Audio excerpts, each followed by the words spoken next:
তুই কারো মৃত্যু দেখো নাই? তুমি কোনো কবরস্থানে যাও নাই কোনোদিন? তুমি কোনো লাশের জানাজা পড়ো নাই? যে মানুষটা তোমার সামনে লাশ, সে কি একদিন হাত নাড়াইতো না? কথা বলে না? তার চক্ষুই খোলা ছিল না কোনোদিন? সে কি একদিন দৌড়ঝাঁপ করে নাই দুনিয়ায়? সে এখন মরে যাবে না কেন? সে হাসে না কেন? তার হাত নড়ে না কেন? দয়া করে বুঝতে শিখে। আল্লাহ তাআলা বলছে, বল তানজুর নাফসুম মা কদ্দামাত লিগাদ। আমার বান্দা, খেয়াল করো আগামীকাল কিয়ামতের জন্য তুমি আজকের দুনিয়া থেকে কি পাঠাচ্ছ। এটাই তোমার আখিরাতের পুঁজি সংগ্রহের জায়গা। দুনিয়া এখান থেকেই আখিরাতের জন্য পাঠাইতে হবে। মা কদ্দামাত, হিসাব করো আখিরাতের জন্য কি পাঠাইছো। ওয়াত্তাকুল্লাহ। এরপরে আল্লাহ আবার বলতেছেন, বান্দা আবারও বলছি, কথাটা ফেলে দিও না, আমাকেই ভয় করো, গুনাহ ছাড়ো, নেক আমলে অভ্যস্ত হও। ইন্নাল্লাহা খাবীরুম বিমা তা'মালুন। এরপরে আল্লাহ বলেন, শোনো বান্দা ঈমানদার, তোমাকে বলছি আমি কিন্তু তোমরা যা করছো তার পূর্ণ খবর রাখছি। এক বিন্দু আমার থেকে আড়াল করতে পারবা না। এমনকি হৃদয়ের ভিতরের যেই কথাগুলো, খোদার কসম কোরআনে আছে, আল্লাহ তাআলা বলে, বান্দা কিয়ামতের দিন তোমার অন্তরের ভিতরে যে কথাগুলো উঠানামা করতো, ভালো মন্দ, আমাদের হৃদয়ে অনেক কথা আছে না?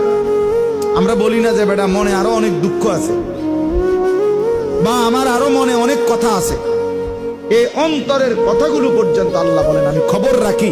কিয়ামতের দিন সেগুলোও তোমার সামনে আমলনামার মধ্যে লিখিত খোলামেলা দেখায় দেব। ইয়াউমা তুবলাস সারাইর ওয়া হুসিলা মা ফিস সুদূর। অন্তরের কথাগুলো। এই জন্য আল্লাহ বলেন আমি সব খবর রাখছি, আমাকে ভয় করো, আখিরাতের জন্য কি পাঠাইলো এটা হিসাব করো। এরপরে আল্লাহ বলেন, ওয়ালা তাকুনু কাল্লাযীনা নাসুল্লাহা ফাআনসাহুম আনফুসাহুম। আমার বান্দা এমনটা হইও না যে আমি আল্লাহকে ভুলে গেলাম। আল্লাহ বলেন আমার কিচ্ছু হবে না, বিশ্বাস করো বান্দা, একদিন তুমি তোমাকে ভুলে যাবে। আমারে বলতে বলতে আমার কিচ্ছু হইতো না, শেষ পর্যন্ত তোমার নিজের কথা আর তোমার মনে থাকবে না। তুমি যে মানুষ, তুমি যে মুসলমান, তোমার যে মরণ হবে, তোমার যে কবর হবে, তোমারে যে দুইজন ফেরেশতা প্রশ্ন করবে, তোমার যে হাসরের ময়দানে দাঁড়াইতে হবে, তোমার যে মিজানের পাল্লায় ওজন হবে তোমার আমল, তোমারে যে একটা আমল নামা দিবে, তোমারে যে ফুলসেরাত পার হইতে হবে, এই কথাগুলোই তোমার প্রয়োজন। এগুলোই একদিন তুমি ভুললা যাইবা।